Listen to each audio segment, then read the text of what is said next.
Yes, I do. And I think, well, apart from facilitating information exchange process, I think one important role a knowledge broker plays is developing networks, making that work. And I think I'm very much into that part.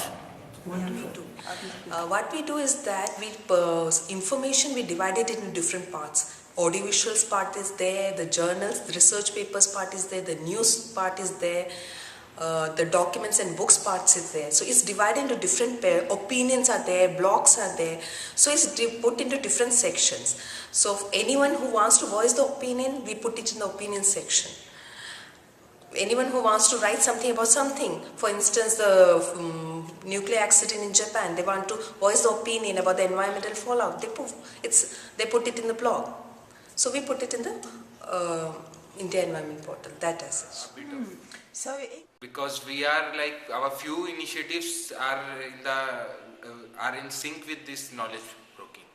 Okay. Part of the India Water Portal, most of the work that we do is collating, cleaning up, putting up information and data on water and sanitation on a consolidated platform, and people find us through going online or through Google or through people who already know about us, and they're able to access the information they're looking for.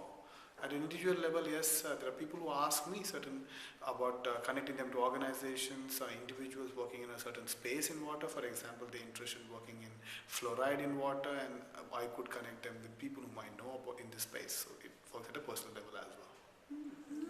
That's interesting, because my understanding of the term knowledge brokering from our previous discussions, and including these, is this slight digression, but is that in some cases with knowledge brokering, they will take the knowledge assets that are available and repackage it by adding some kind of value to that information. So from what you're describing as well, is that you may take the research and make it accessible to individuals, and that process of translating the information is in a sense knowledge brokering. Okay. Would you see that as a part of your role to make the information more accessible, or do you just make the research available as it is in its pure form? We do both.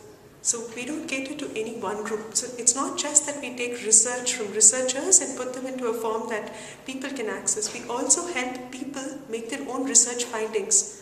And these collaborations work very well, because what people learn from researchers is scientific method. How do they make the data as credible as possible? It's not just enough to say that I saw a robin. It's important to say what kind of robin I saw, at what time of the day I saw it, on which tree did I see it, in which locality do I live in, because it makes it easier to identify that robin correctly with all this information. But unless you are in contact with a researcher who works or who has experience with the scientific method, you might not understand that, the needs of the data that you're providing. So as a facilitator, we provide data which is in its primary form, which can be used by other researchers and hopefully help in collaborations between researchers. But we also provide data that comes from citizen scientists that can be used by researchers, that can be refined or used by researchers, and the other way around. Yeah, I do regard, but more than that, I think my job and my role is of more of information intermediary than a knowledge broker. Because what happens, we provide knowledge and we tell people to use it, but ultimately we don't know whether the researchers will be using that. See, we disseminate, more of a disseminator role we play. And we tell them, okay, this is the information available or knowledge which you can use, which is for the betterment of your research, or betterment of which can have a better policy making. So, but ultimately it left on the users, whether the use. That's interesting.